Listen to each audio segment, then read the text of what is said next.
மனைவியுடன் இன்ஸ்டாகிராம்ல பழகிய இளைஞரை போட்டு தள்ளிய கணவர்.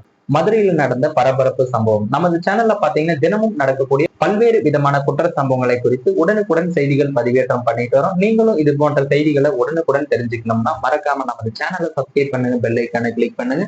அப்பதான் நம்ம உடனுக்குடன் பதிவேற்றம் பண்ணக்கூடிய வீடியோ உங்களுக்கு நோட்டிபிகேஷனா வந்து சேரும். மதுரை மாவட்டம் பாலமேடு அருகே கோணப்பட்டியை சேர்ந்தவர் ராஜேஷ். இவருக்கு பாத்தீங்கன்னா 35 வயது ஆகுது. இவருக்கு திருமணம் ஆகி மனைவியும் 2 ஆண் பிள்ளைகளும் இருக்காங்க. ராஜேஷ் அலங்கநல்லூர் அடுத்துள்ள கொண்டையம்பட்டி பகுதியில் உள்ள கல்குவாரி ஒன்றுல லாரி ஓட்டுநரை வேலை பார்த்து வராரு. இந்த கல்குவாரியில் பாலமேடு அடுத்துள்ள மேட்டுப்பட்டி பகுதியை சேர்ந்த யோகேஸ்வரன், இவருக்கு பாத்தீங்கன்னா 22 வயதாகுது. இவர் பாத்தீங்கன்னா பொக்லைன் இயந்திர ஆபரேட்டராக வேலை பார்த்து வராரு.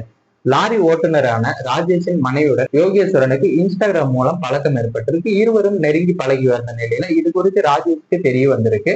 இதனால ராஜேஷ் யோகேஸ்வரனை கண்டித்தும் இருக்காரு. இது தொடர்பாக இருவருக்கும் தகராறும் ஏற்பட்டிருக்கு. இதனால பாத்தீங்கன்னா ராஜேஷ் அந்த இடத்துல இருந்து வேலையை விட்டு நின்று இருக்காரு. அதே நேரத்துல ராஜேஷ் தனது மனைவியிடம் இந்த விவகாரம் தொடர்பாக தகராறிலும் ஈடுபட்டிருக்காரு. இதனால கடந்த சில வாரங்களுக்கு முன்னாடி அவர் மனைவி கோபித்துக் கொண்டு பாத்தீங்கன்னா தனது தாய் வீட்டுக்கும் சென்றிருக்காங்க.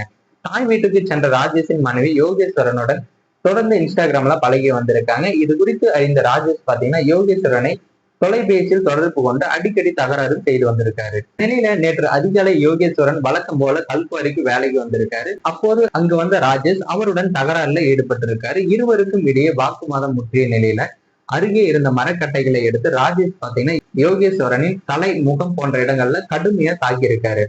இதுல பாத்தீங்கன்னா படுகாயம் அடைந்த யோகேஸ்வரனை அக்கம் பக்கத்தினர் மீட்டு சிகிச்சைக்காக மருத்துவமனைக்கு அனுப்பி வச்சிருக்காங்க. ஆனால் பாத்தீங்கன்னா அவர் பரிதாபமாக சிகிச்சை பலனின்றி உயிரிழந்திருக்காரு. இதனிடையே யோகேஸ்வரனை கொலை செய்த ராஜேஷ் அலங்கநல்லூர் காவல் நிலையத்திற்கு சென்று நடந்தவற்றை கூறி சரணம் அடைஞ்சிருக்காரு. அவரை கைது செய்த போலீசார் வழக்கு பதிவு செய்து அவரிடம் தீவிரமாக விசாரணையும் நடத்தி வராங்க. மேலும் இது போன்ற வீடியோக்களை உடனுக்குடன் காண மறக்காம நமது சேனலை சப்ஸ்கிரைப் பண்ணுங்க. வீடியோ பயனுள்ளதாக இருந்தா மற்றவங்களுக்கும் ஷேர் பண்ணுங்க.